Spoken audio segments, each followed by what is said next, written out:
कोई भी ड्राइवर ये नहीं चाहता कि मेरी गाड़ी से रोड के ऊपर एक चींटी मर जाए। मरता हुआ छोड़कर कोई भाग जाता है तो इसके लिए हमने 10 साल की सजा का इसमें भी देख के अगर आपके रोंगटे नहीं खड़े हो तो आप एक काम करो, आपकी जिंदगी धूल है, आपकी जिंदगी थू है। चलाए उस्ताद गाड़ी ना चला। आपको पता है इंडियन गवर्नमेंट एक नया कानून लेकर आई है, इसका नाम है हिट एंड रन। अब इस कानून का विरोध क्यों हो रहा है, और खास करके ट्रांसपोर्ट जगत में ड्राइवर इस कानून का विरोध कर रहे हैं, क्योंकि इस कानून में साफ कहा गया है कि कोई भी ड्राइवर एक्सीडेंट के समय भाग नहीं सकता, उसी को वहीं मौजूद होना पड़ेगा। अगर भाग गया तो उसे सजा है। खुद अमित शाह कह रहे हैं संसद में, आप खुद सुनिए, और इसका विरोध भी इसीलिए हो रहा है। एक मैं स्पष्टीकरण करना चाहता हूं कि गैर इरादतन हत्या जो थी, अकस्मात जिसको कहते हैं, इसमें हमने 2 हिस्से किए। अकस्मात तो किसी भी व्यक्ति से किसी भी स्थिति में हो सकता है।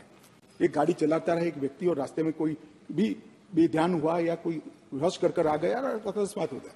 अकस्मात करने के बाद वो व्यक्ति स्वयं उसको पुलिस स्टेशन या तो हॉस्पिटल ले जाता है। मिनिस्टर कह रहे हैं कि इसमें हमने 2 कैटेगरी डाल दी है। कानून में कहा गया है कि रेस ड्राइविंग की वजह से अगर किसी की मृत्यु होती है, शारीरिक नुकसान होता है, तो ड्राइवर को 5 साल की सजा हो सकती है। लेकिन इसका जो दूसरा पार्ट है उसका बहुत ज्यादा विरोध हो रहा है, खास करके ड्राइवरों में और ट्रांसपोर्ट जगत में। आप खुद देखिए अमित शाह क्या कह रहे हैं। हिट एंड रन केस, मरता हुआ छोड़कर कोई भाग जाता है तो इसके लिए हमने 10 साल की सजा का प्रावधान। लेकिन यहाँ पर कहा गया है कि कोई भी ड्राइवर ओवर स्पीड या रेस के थ्रू या शारीरिक नुकसान या किसी की डेथ हो जाती है और इस कंडीशन में अगर ड्राइवर बिना पुलिस को इन्फॉर्म किए अगर भाग जाता है तो उसे 10 साल की सजा का प्रावधान है यहाँ पर।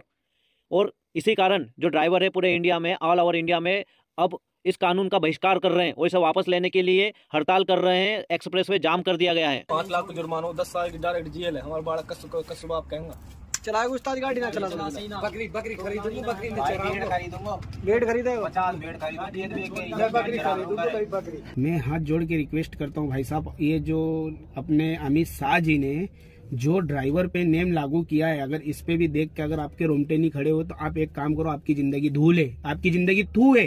बुरा लगे तो माफी चाहूंगा, हाथ जोड़ के माफी चाहता हूँ भैया। आज अगर ये बात को तुम नहीं सोच समझ सकते हो और नहीं तुम्हारी अगर अंदर खोपड़ी के अंदर, दिमाग के अंदर अगर नहीं बातें उतर रही है तो इसको उतार लो। देख लो मेरे भाई लोगों, 10 साल की सजा, 7 साल की सजा, 10 लाख रुपए जुर्माना कौन भरेगा मेरे को बताइए आप, कौन भरेगा? हेतने सक्षम। मैं बिहार ड्राइवर महासंघ से धर्मेंद्र कुमार यादव। सभी भाई को प्रणाम, नमस्कार, आदाब, सलाम, सत श्री अकाल। आप लोगों को पता होगा कि हमारे भारत सरकार के द्वारा एक कानून बनाया गया है ड्राइवर के ऊपर, जो कि अगर ड्राइवर से एक्सीडेंट होता है तो ड्राइवर उसको हॉस्पिटल तक लेके जाए। क्या भैया उस टाइम जब अगर ड्राइवर से किसी आम पब्लिक का एक्सीडेंट होता है, उस टाइम में क्या माहौल होता है कि ड्राइवर उसको हॉस्पिटल तक लेके जाए? ड्राइवर को वहाँ पे आम पब्लिक क्या छोड़ देंगे? क्या आम पब्लिक ड्राइवर को वहाँ पे छोड़ देंगे?